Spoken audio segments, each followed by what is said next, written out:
Hello, ladies and gentlemen, and welcome to today's show where I am lucky enough to not just have one guest on, but actually have two guests on from Central America to talk a little bit about what life is like being an expat or being an expat couple, and also kind of more broadly what the world is like living outside the United States and kind of observing the US from an outsider's perspective, but at the same time having the perspective of having lived inside of the United States as well. So we had a pretty interesting discussion. I think you guys are going to love it.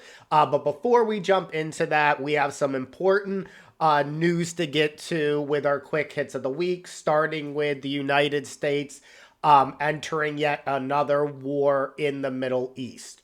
So in a statement late last night, I'm actually going to go ahead and put his True Social post up now if you guys want to go ahead and read that. But President Trump stated that the U.S. military had struck 3 Iranian nuclear sites, citing it as a spectacular military success. And then he also added that these facilities were completely and totally obliterated. He went further and he said the United States could go after additional targets if Iran does not make peace. And guys, just I'm gonna pause right there. Attacking countries generally is not going to lead to peace. Other countries have pride. Their people have pride, and if they are attacked, the expectation to just bow down is not logical. And in fact, Iranian leaders have already said that they are going to come back with force. Now, more details specific to the attack. American B-2 bombers, were used in the strike. And they also used something called a 30,000-pound bunker buster bomb. And this is the first known instance of this being used. Now, prior to this recent U.S. aggression, there had already been additional strikes for both sides, meaning Israel and Iran, as the conflict entered now a second week. Israel has recently actually claimed the killing of 2 high-ranking military commanders, and they've also attacked an Iranian nuclear research complex. To make sure we are abundantly clear with this story, guys, as this continues to unfold, there is no evidence that Iran has a nuclear weapon. There is no U.S. intelligence to suggest that, hence why there was some conflict recently between Trump and Tulsi Gabbard, because she came out and stated accurately and truthfully, and this has been well documented around the world, there is no proof at all that Iran has a nuclear weapon. So this is a lot of just fear-mongering and propaganda. But this focus is really, guys, on a regime change war. So it's about upsetting and overthrowing Iran as a whole. It is not about their proliferation of nuclear weaponry. Now, this move by Trump directly backs up on his campaign promise of being a peacetime president and the man of peace, but it directly puts troops, particularly those stationed right now in the Middle East, in immediate danger, and it will likely lead to more troops on the ground in the near future. That lies at the feet of Donald J. Trump. He made this move. He holds this accountability. Also, this, guys, is just like the Iraq War all over again. Propagandizing, lying about a threat in the Middle East, and then we enter a war. This is the same thing all over again as we had in the early 2000s under the Bush administration. Now, this conflict on the social media landscape, and guys, social media does matter, particularly around the young population. It can really sway their votes. We saw Trump and people like Elon Musk really go into right-wing spaces like the Joe Rogan podcast, for instance, and really spread their message. And that swayed a lot of young men, particularly in this most recent election cycle. But that MAGA base online has split a little bit. And this is going to be an interesting moment because some of them have been staunchly anti-war. So is this going to be a moment they lose all principle and just bend the knee, not only to Trump, but basically this is just a war on behalf of Israel in AIPAC? Or are they going to be principled and stand on the correct ground, which is anti-war, and the fact that the United States should not have had the level of involvement it's already had, much less additional involvement that will inevitably cost us American lives and endless amounts of dollars. Also, there has been a pushback on the constitutionality of this attack because entering war should be done through an act of Congress and should not be done by the executive branch alone. So I actually have some interesting video from Bernie Sanders at a rally in Tulsa, Oklahoma.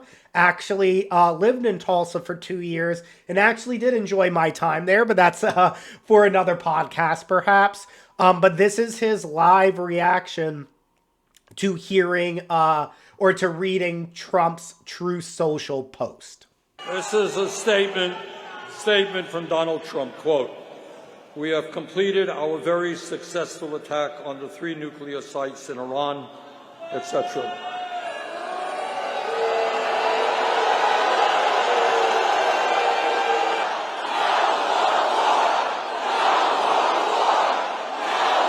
I agree. And I want to tell you something. Not only is this news that I've just heard this second alarming, that all of you have just heard, but it is so grossly unconstitutional. All of you know that the only entity that can take this country to war is the U.S. Congress. The president does not have the right.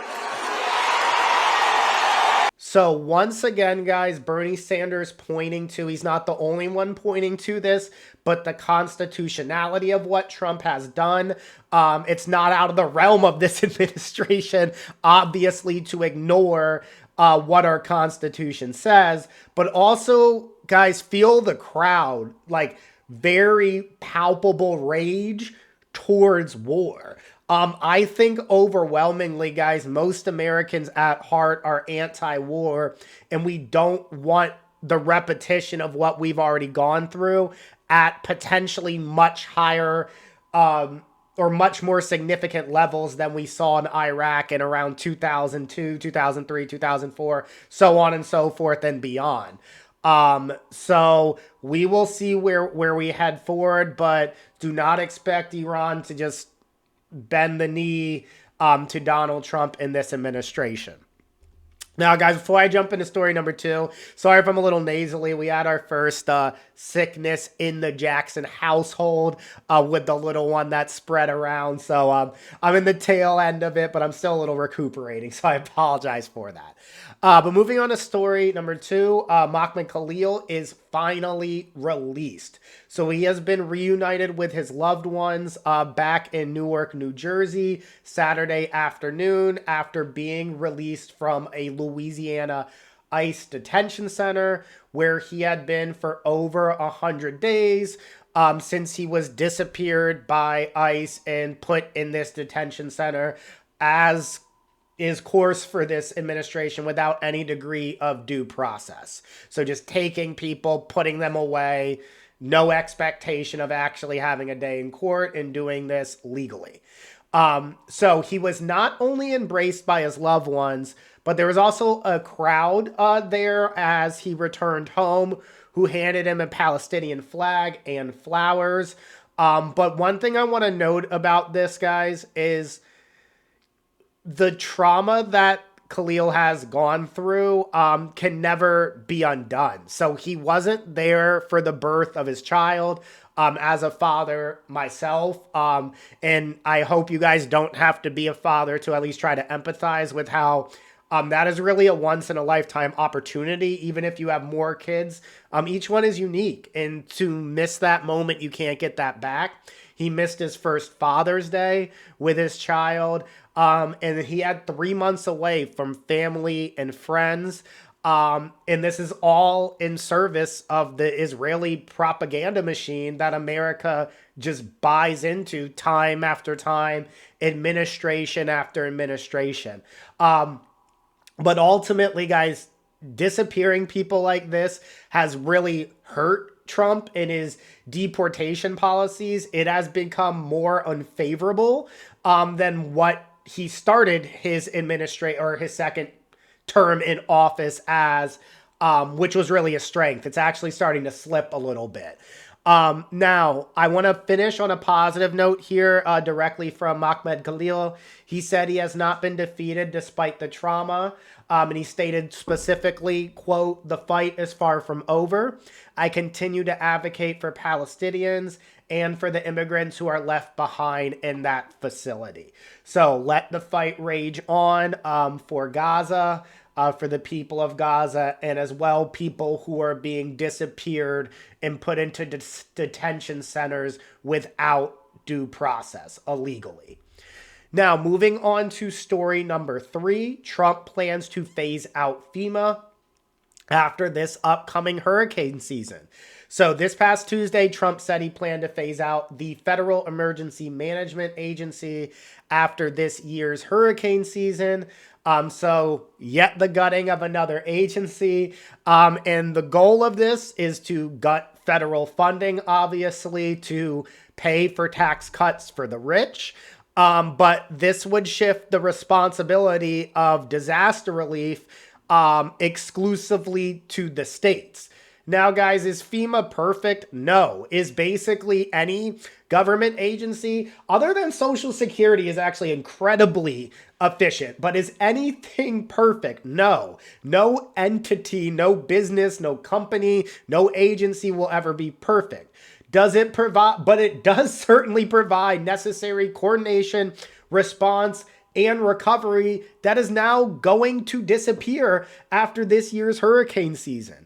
And then Trump callously basically stated that governors should just be able to handle it if, say your state is hit with a tornado, a wildfire, a hurricane. Your state should just be able to handle it. And if you can't, then goodbye, another governor should take your place who could handle it. So something like Mother Nature should be controlled by the governor. Makes a lot of sense. So guys, how I see this working out in reality in the states that are most likely to be hit by natural disasters, in a lot of the southern poorer states, they're going to have to increase taxes potentially, or they'll be screwed in terms of when a natural disaster hits because they're not going to have funding to address it. So that could be one route to go. They're not going to have the same support from the federal government anymore. So, for instance, tax dollars that would come in from California or New York or Illinois that, have cities like Chicago, New York, LA, and generate a lot of revenue. That money is no longer going to federal aid to help some of the poorer states when they need it for disaster relief. Another side effect of this, guys, could be insurance rates likely spiking for citizens who are in hurricane areas because they know that the federal government isn't really going to go in and provide the support to help cover when disasters do strike. So, in my opinion, without any adequate replacement, which I don't see this administration pushing a replacement, how this works out, guys, is states, cities are going to be ravaged by natural disaster, particularly as climate change, accelerates. And they're not going to have the ability to fix it. And they're just going to be left desolate after a hurricane hits, for instance.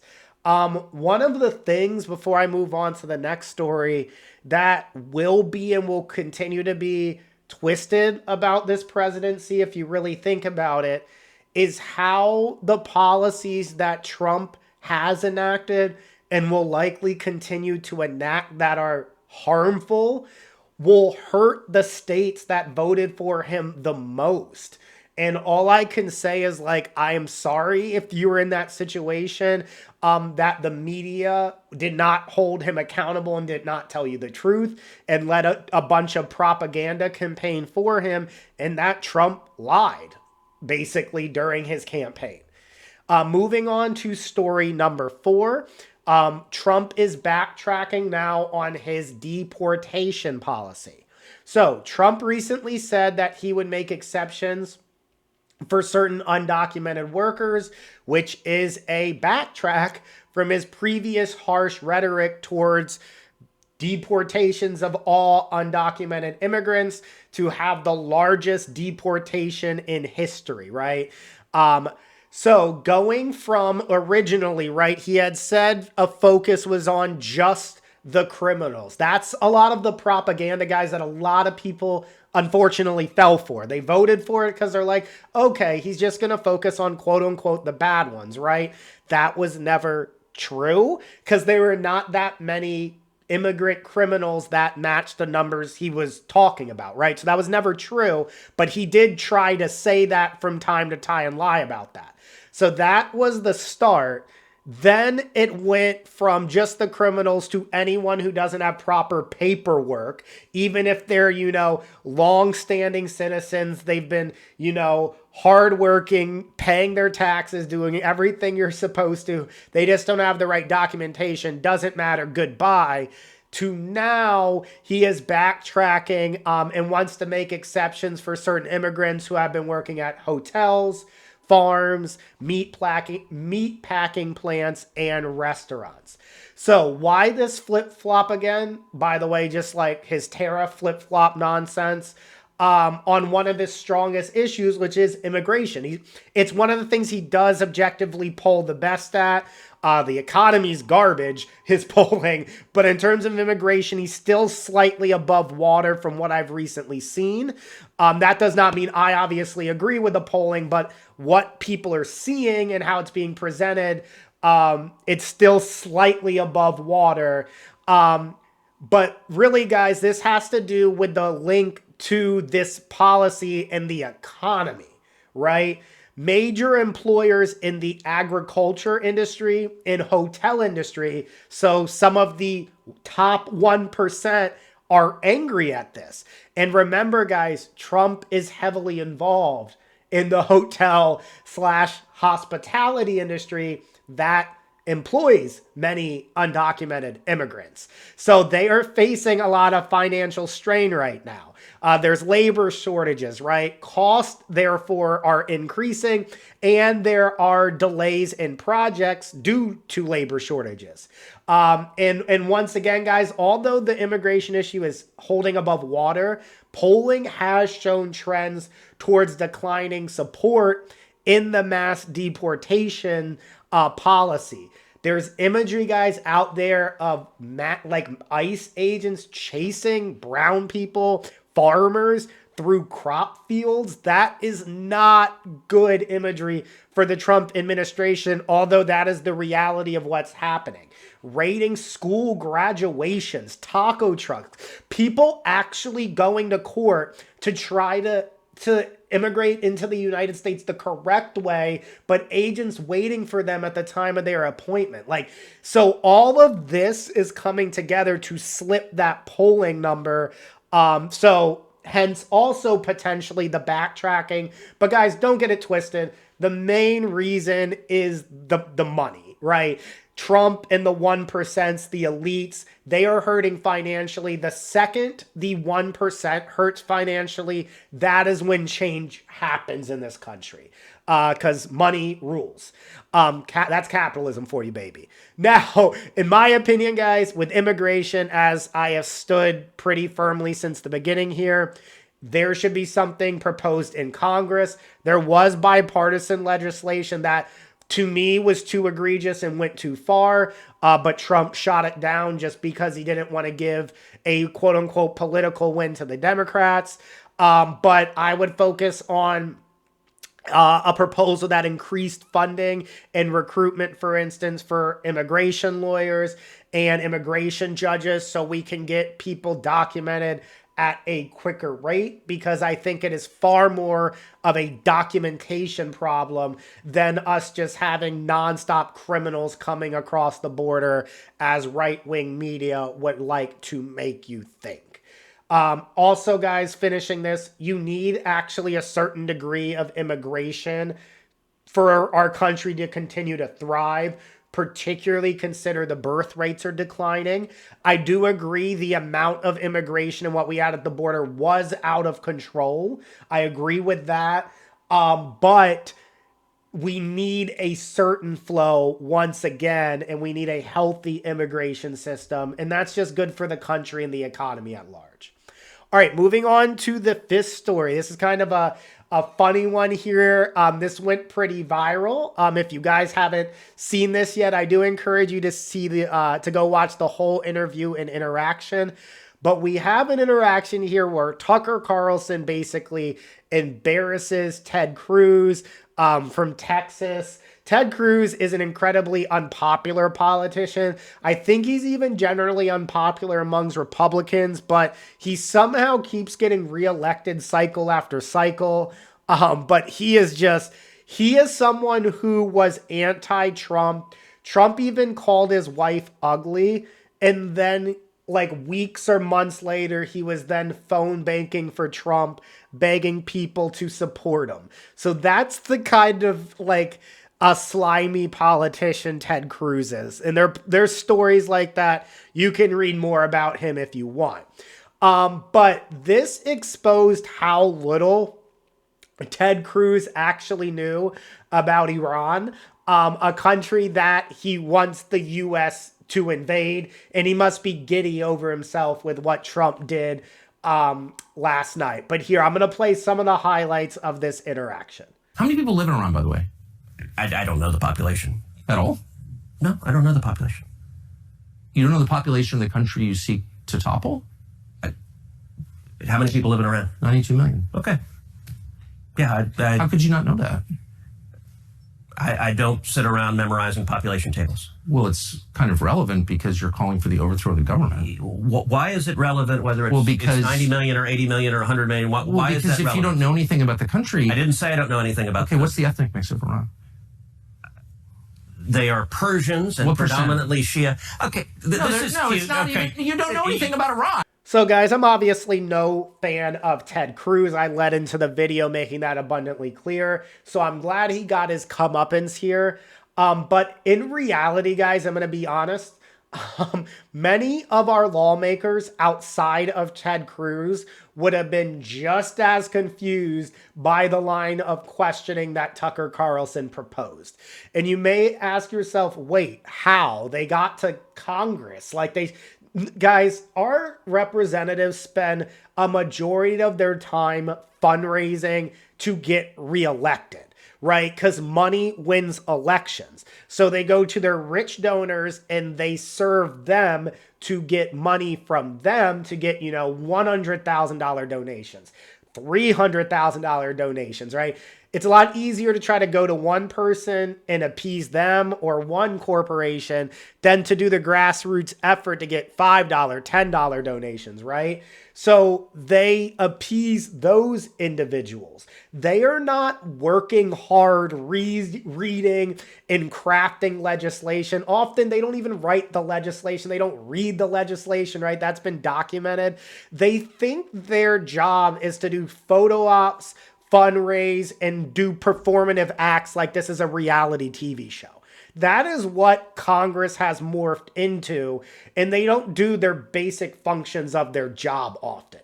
Some do on both sides, some do. A far greater degree of Democrats do than Republicans. I'm not going to both sides that like it's an equal scale, but there are some on both sides. But guys, this is how it works. Most of our politicians would have no idea, and many of the warmongers egging this war on would have absolutely no idea how to answer those questions either. And that is the unfortunate reality of who we have serving in public offices right now. Now, even though Tucker Carlson, we're done with Ted Cruz for a second. So even though Tucker Carlson obviously did some good work here, in this interaction, that does not make him a good guy or anything close to the sort whatsoever. In my opinion, guys, Tucker Carlson, he is actually one of the worst people in media that exist because he's not stupid or clueless. He's actually incredibly intelligent, incredibly well-educated, and he's incredibly aware of the ability that he has to manipulate in the words and the power of his platform. And he has used his intellect and his skill and his ability, guys, for evil and for propagandizing and manipulating elderly people on Fox News. And he said so himself, guys, in a recent interview. He is just truly, truly despicable, in my opinion. Some of the things, guys, to catch you up if you have not caught on to, and this is a short list of things Tucker Carlson has done. He has propagated, obviously, the election lie in 2020, despite him knowing it not to be true. Once again, guys, he's intelligent. He knows it was a lie, did it anyways. He said immigrants make the country poorer, dirtier, and more divided. He promoted the racist and anti-Semitic great replacement theory, the idea that people of color are coming in for all of the white people. You guys can read more about that, racist theory if you want.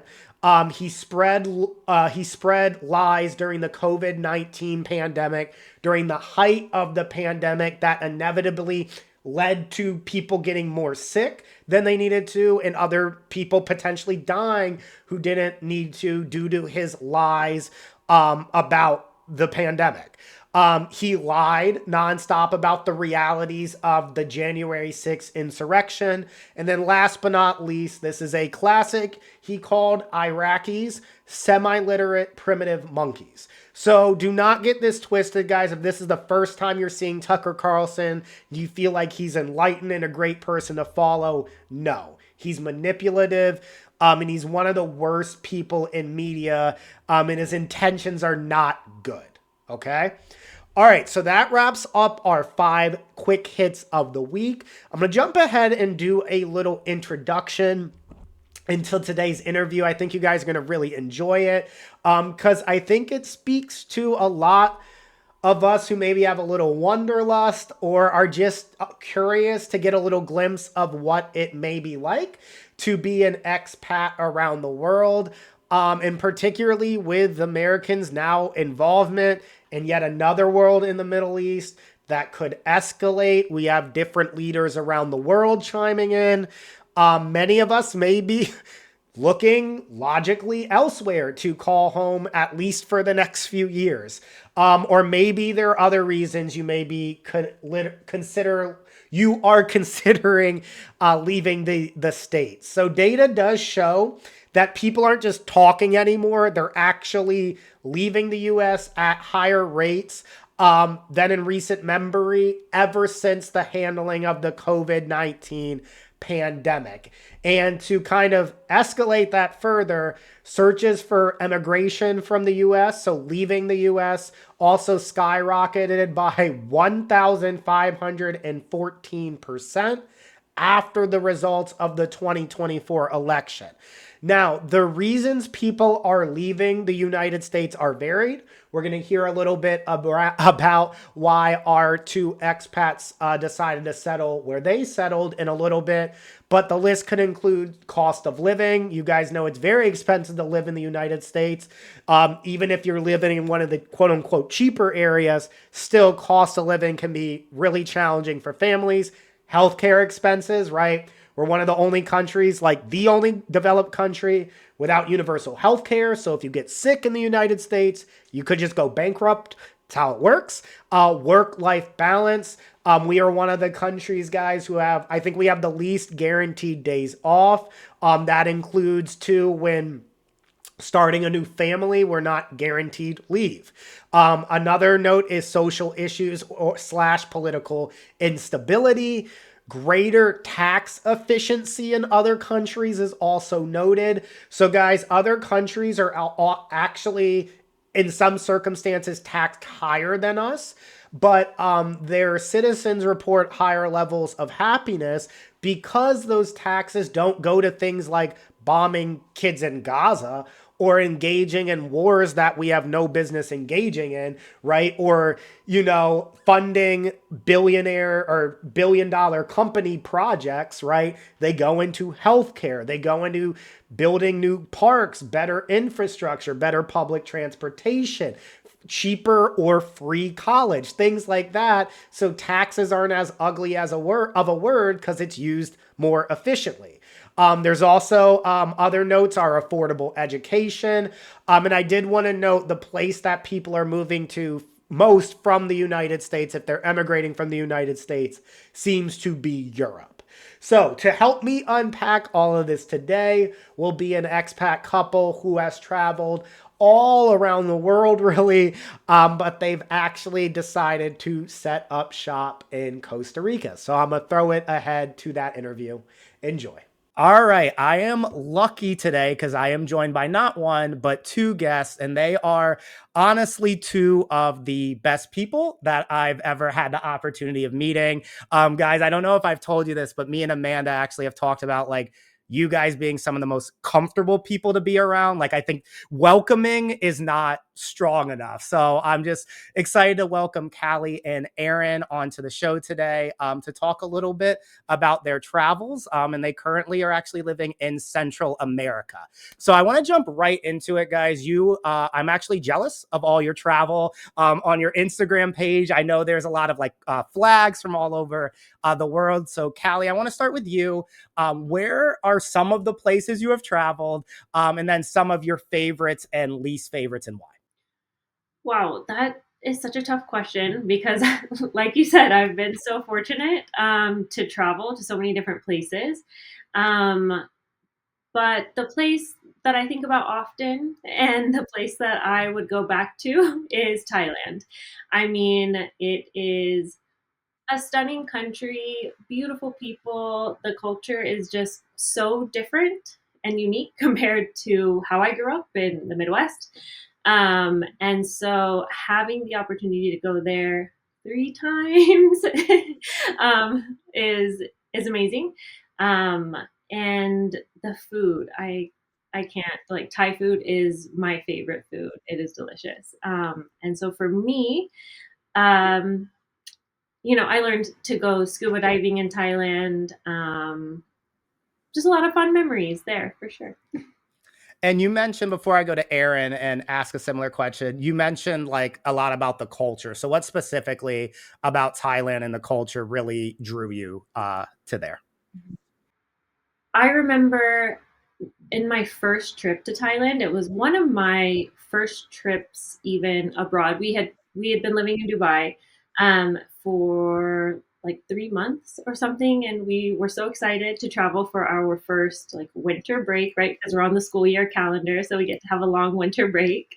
And I remember going and feeling just that people were genuinely happy to greet you in any moment, right? Walking into a store, going to rent a bike, or really anywhere. Everyone greeted you with a smile and a sawadee ka and a greeting of respect, right? That I see you as a fellow human on this earth, right? We're here together, just embracing the day. And so feeling that authentic sense of welcoming from someone that I don't speak your language and I'm here. Thank you so much for helping me, and thank you for giving me that light back, I think.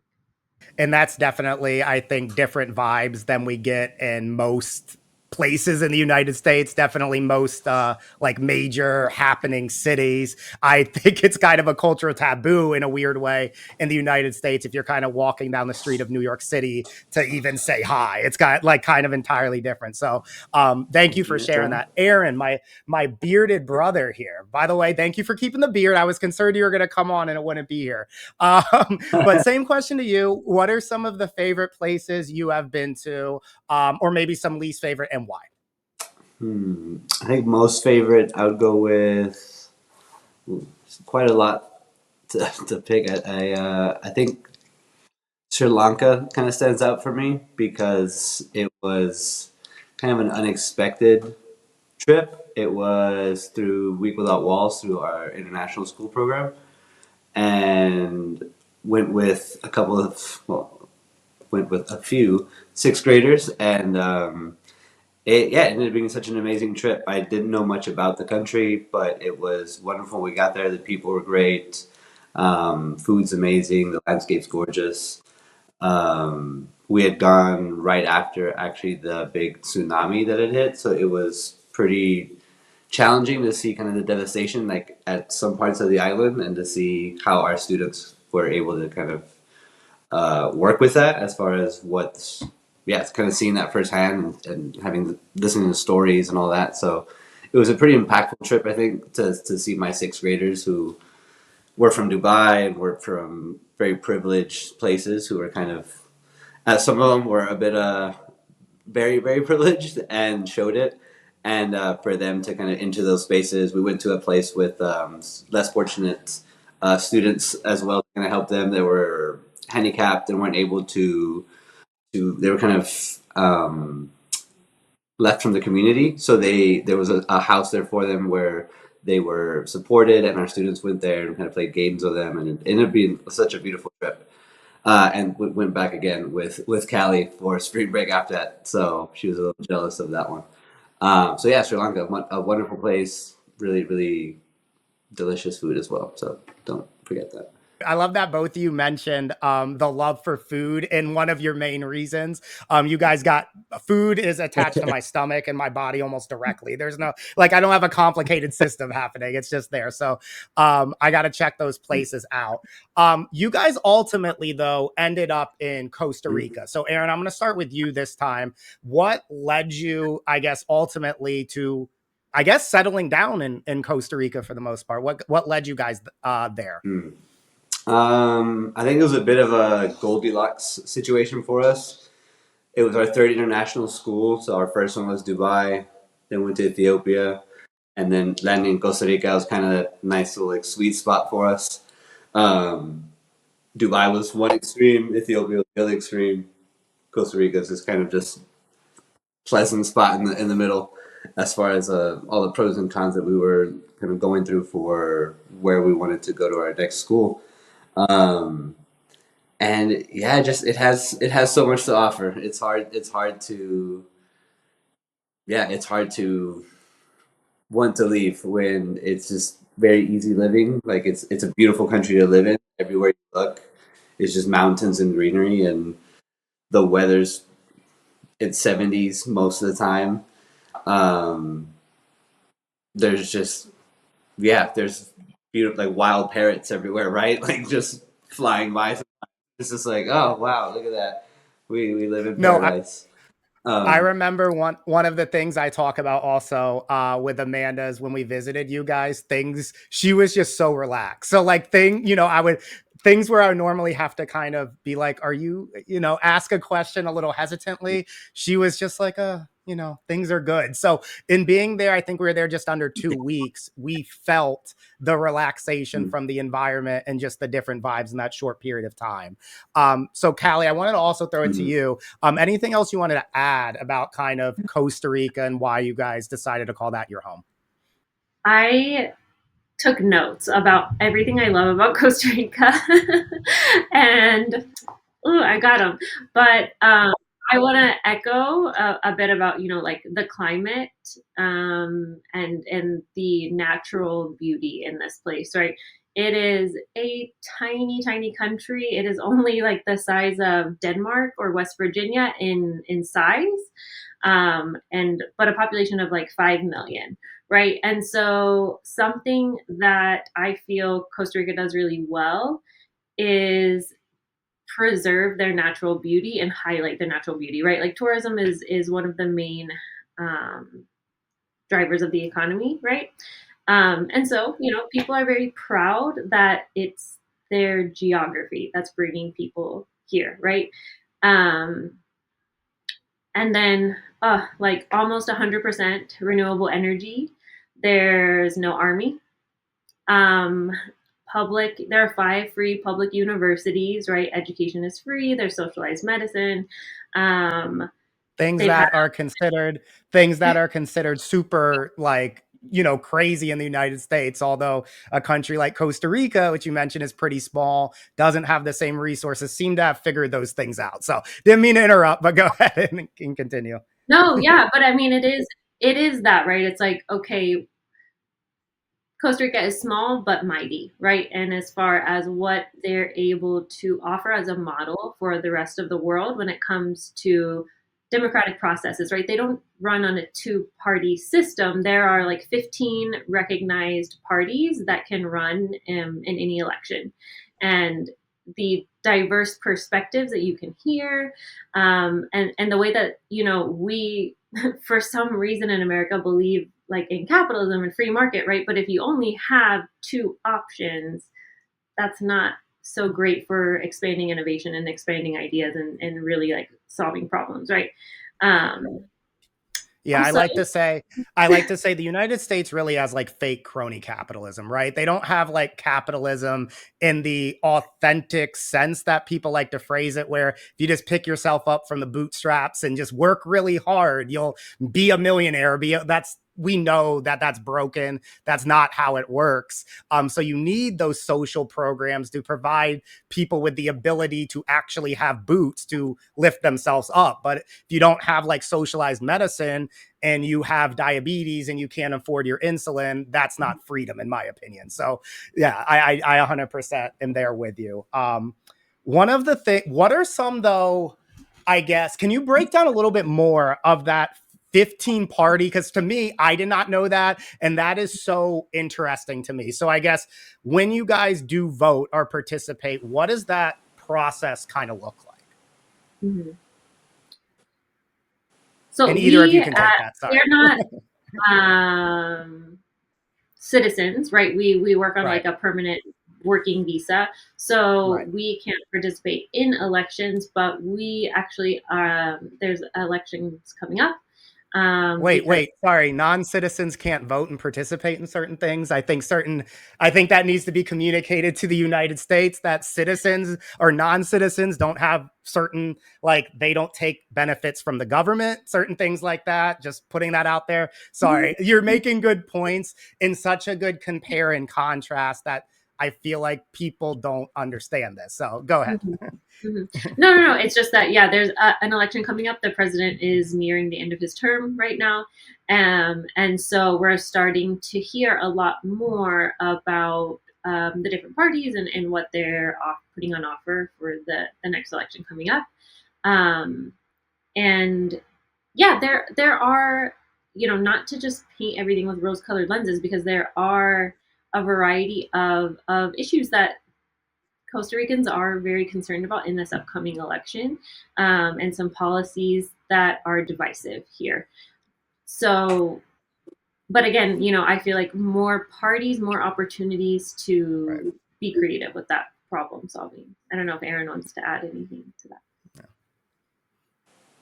No, yeah, just there's so much less anxiety and drama about the political future of the country, right? Like in the US, it's essentially just like there's this massive divide and there's these 2 teams and there's only only one person can succeed, right? There's only one winner in this battle. And it's just like, no, we're all trying to figure out how to live best and like solve problems, not fight each other, right? And the US is so violent and so like it's just so combative in that sense, where I feel like Costa Rica it's people are trying to solve problems. People are trying to figure out how to better the country, right? There's respect amongst your peers. There may be different ideas and different political parties that vary all across the spectrum, but there's still respect all around, right?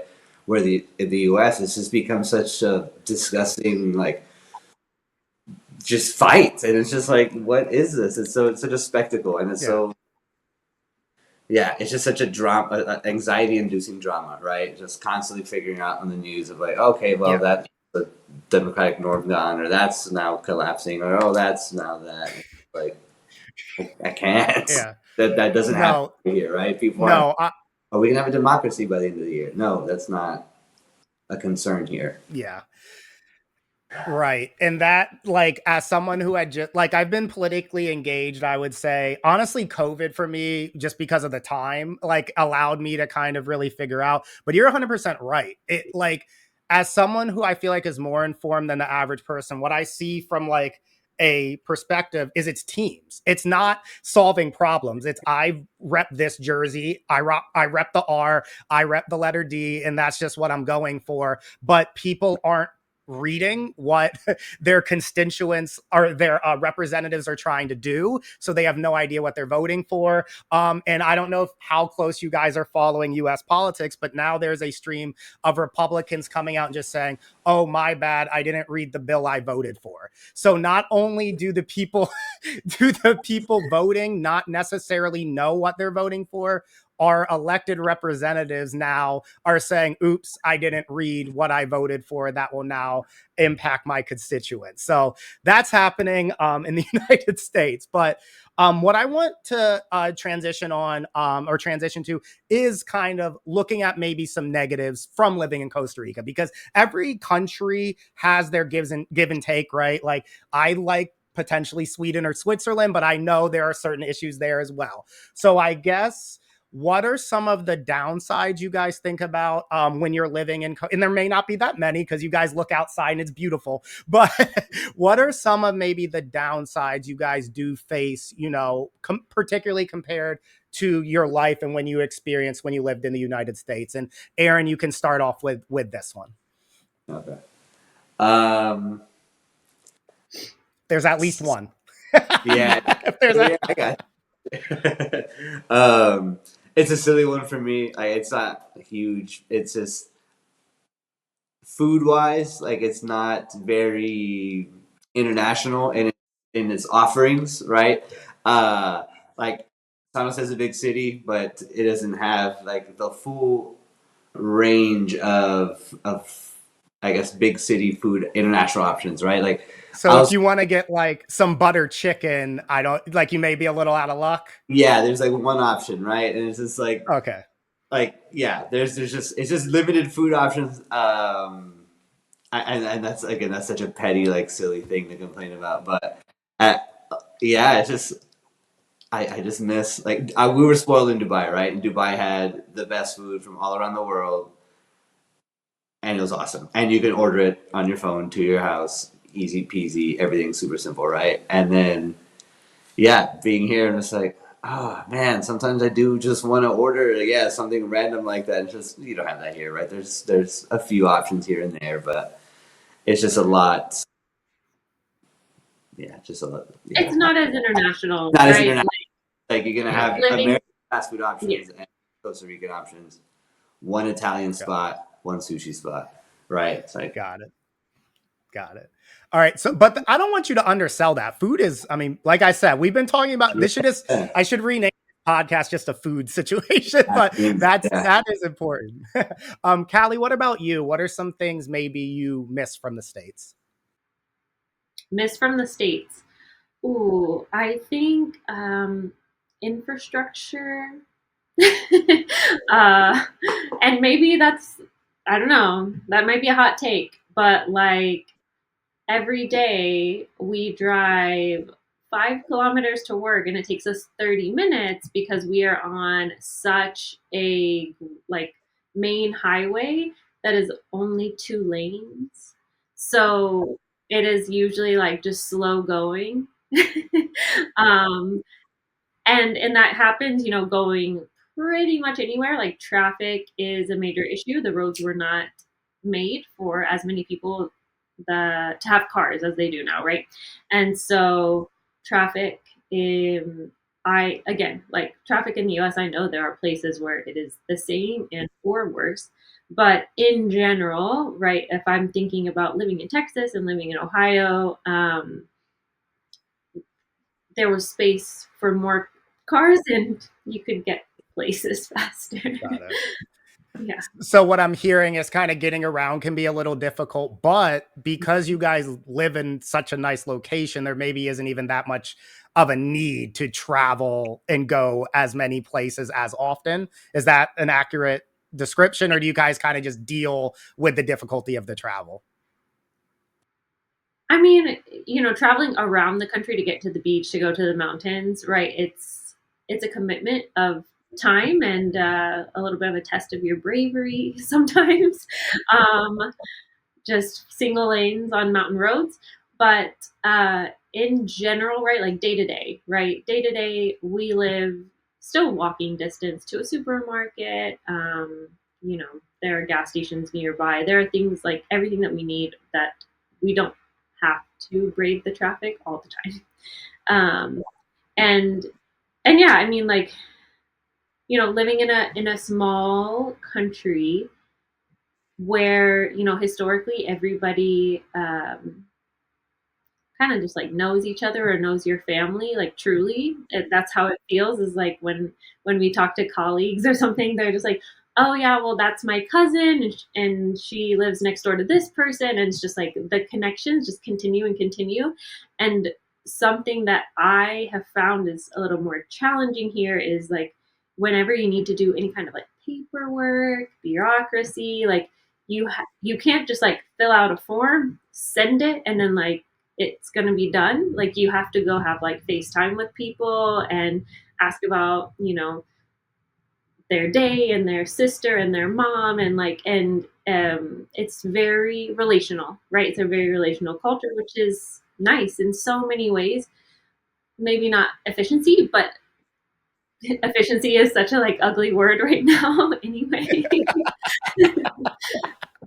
Oh, that's funny. He did, Elon Musk, I don't know if you guys heard, but he did just step away. That doesn't mean they're going to continue to make cuts, The but legacy will remain. yeah, in infamy, right?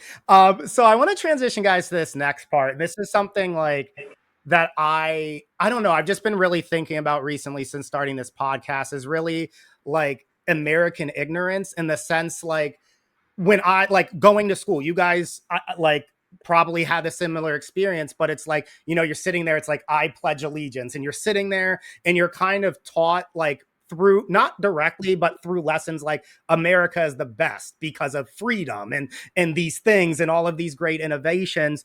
And I think it leads the American mind to think America's the best without actually like expanding beyond the borders of the United States. So I like kind of building off that. What do you guys feel like, as people who have probably traveled the world more than 99% of Americans, right? Like, how do you guys, or what are levels of ignorance you think Americans have, or areas of blindness that they have, that you feel like would benefit from more, I guess, worldview, more travel, more understanding about where United States sits relative to the global world, if that makes sense? And Callie, if you want to start with that one. Sorry, that was a big question, like a very big question there. Yeah, I've got layers to dig through here. Go for it. I'm all ears. That's good. I'm all into layered cakes. So just to throw another food reference in. Jokes aside, I feel that there was a similar sentiment growing up in the U.S. And in many ways, there are amazing things about America, right? Our national park system is stunning.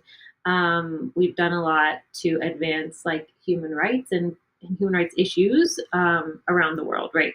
But I think one thing that became really clear to me after leaving the US is, for better or worse, we are a leader. And so the way that we operate will lead globally where we're going to go, right? And so that means, because our entire economy relies on, like, worldwide economy relies on the dollar, right? It's tied to the dollar. That means that we have a responsibility to uphold the values that we started with, right? The founding fathers, because we became a leader for that reason, right?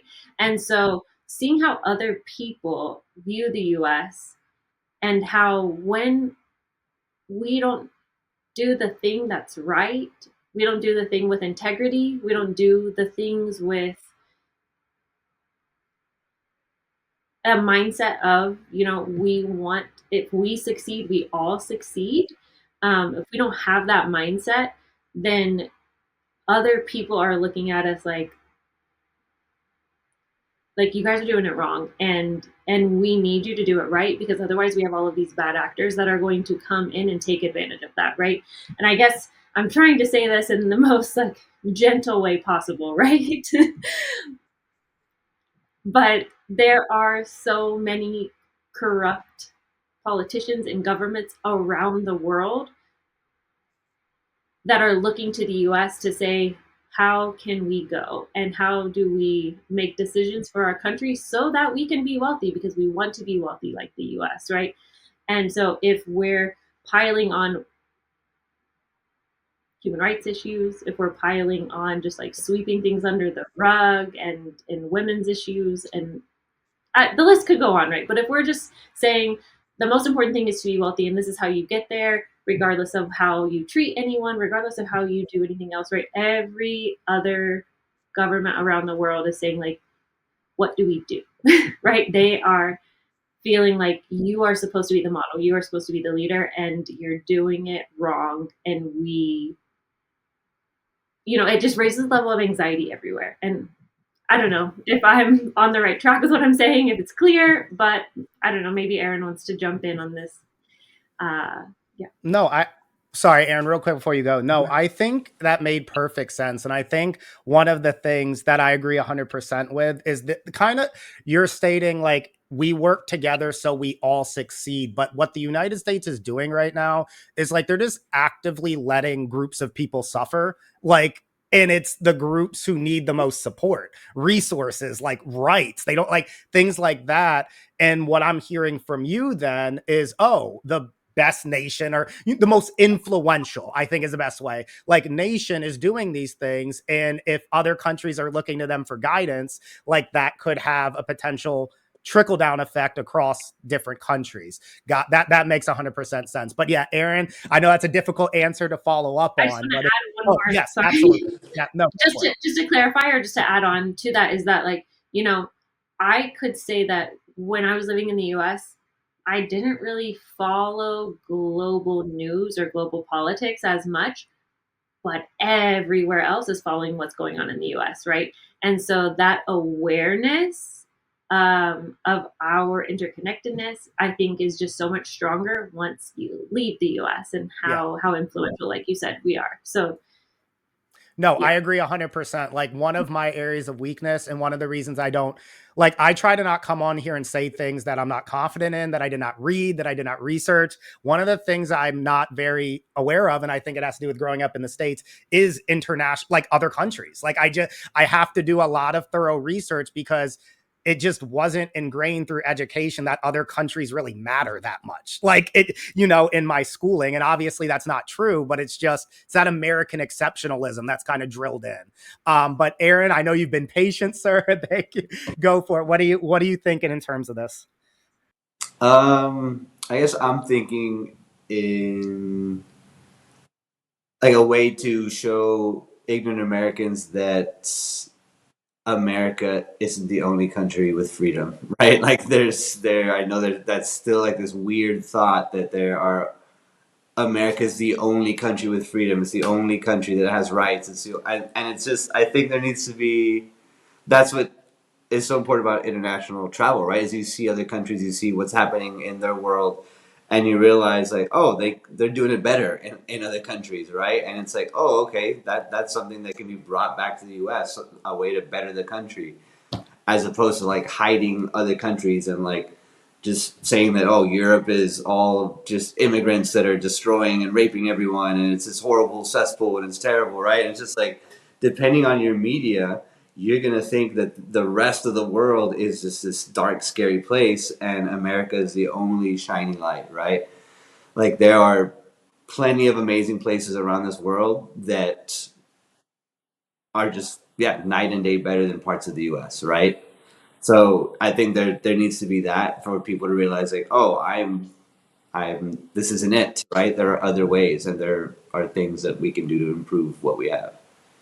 Yeah, I want to second that freedom thing you started with. I don't know if you guys have seen the show The Newsroom with Jeff Daniels, but they have the opening the opening scene of like, why is America the best? And he's just like, what evidence? Like, you're just saying that, but they're not first in happiness, like like in no major category other than GDP are we number one. So it's like, what do you know, you need to substantiate that claim. Like if you're talking about certain things, sure, but saying that as a blanket statement, okay, I don't know if that's true, but thank you guys for that insight. I want to give you guys the last word here. Just any final thoughts in terms of what you want. I think the freedom thing is great. What are things you want to communicate to Americans as people? You know, a lot of Americans never leave the United States, like never. Many don't leave the state they're born in, or the city or town they're born in.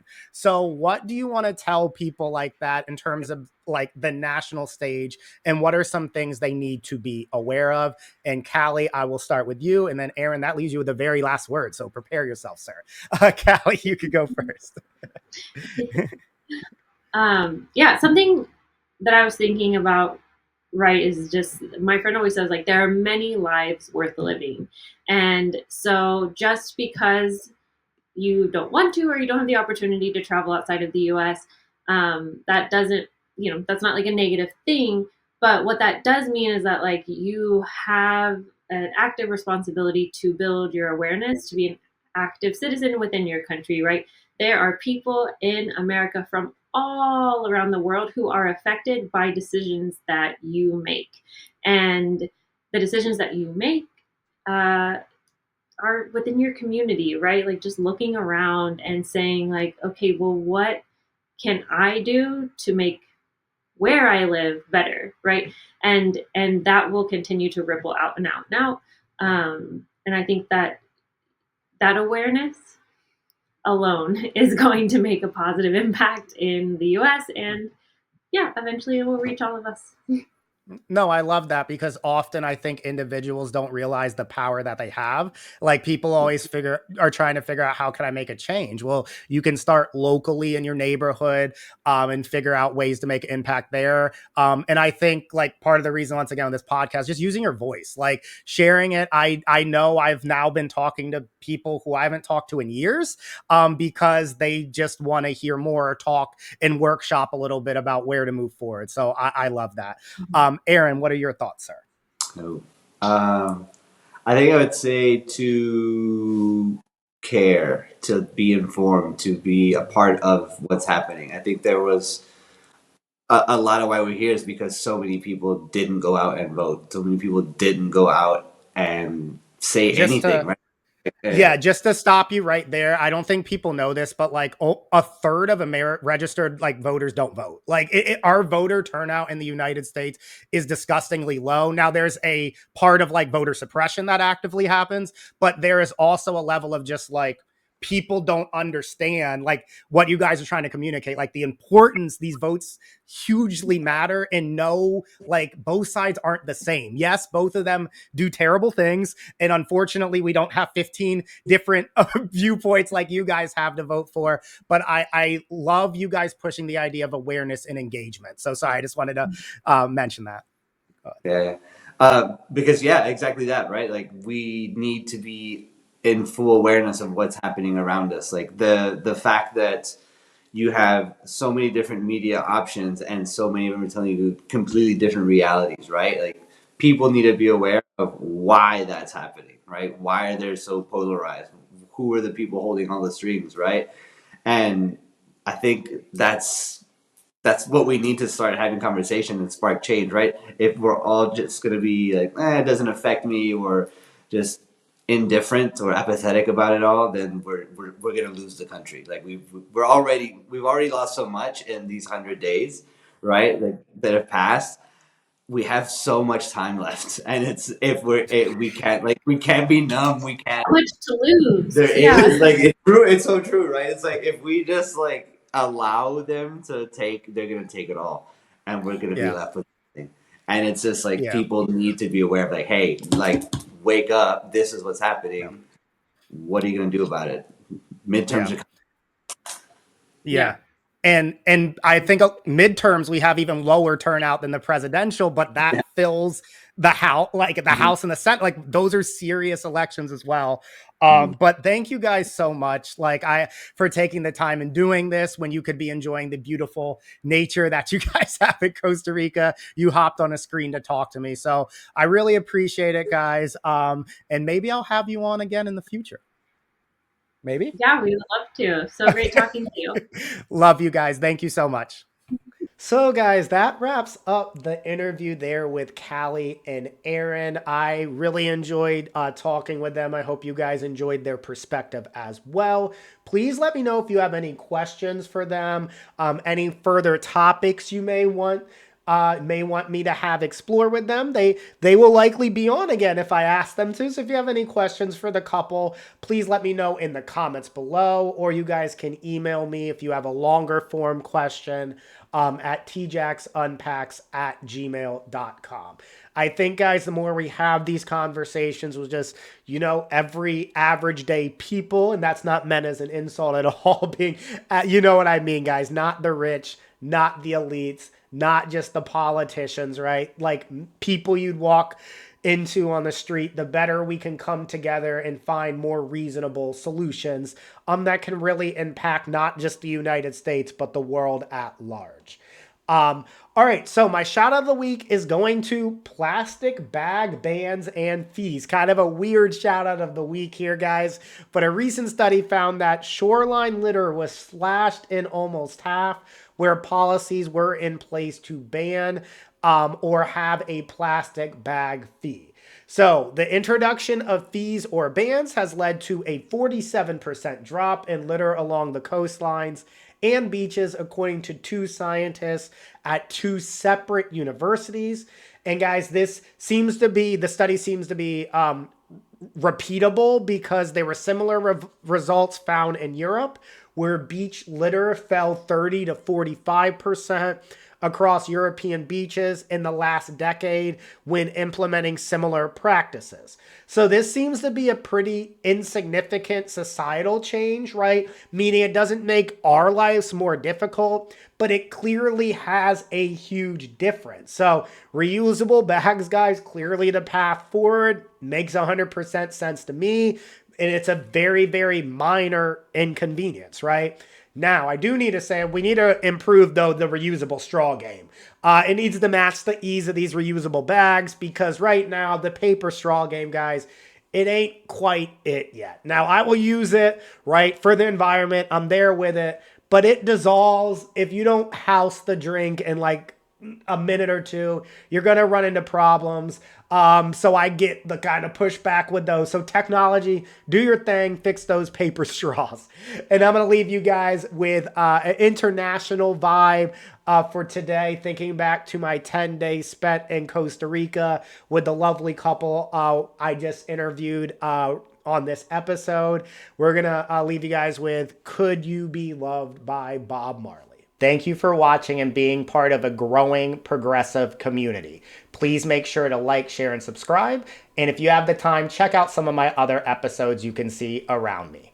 Thank you.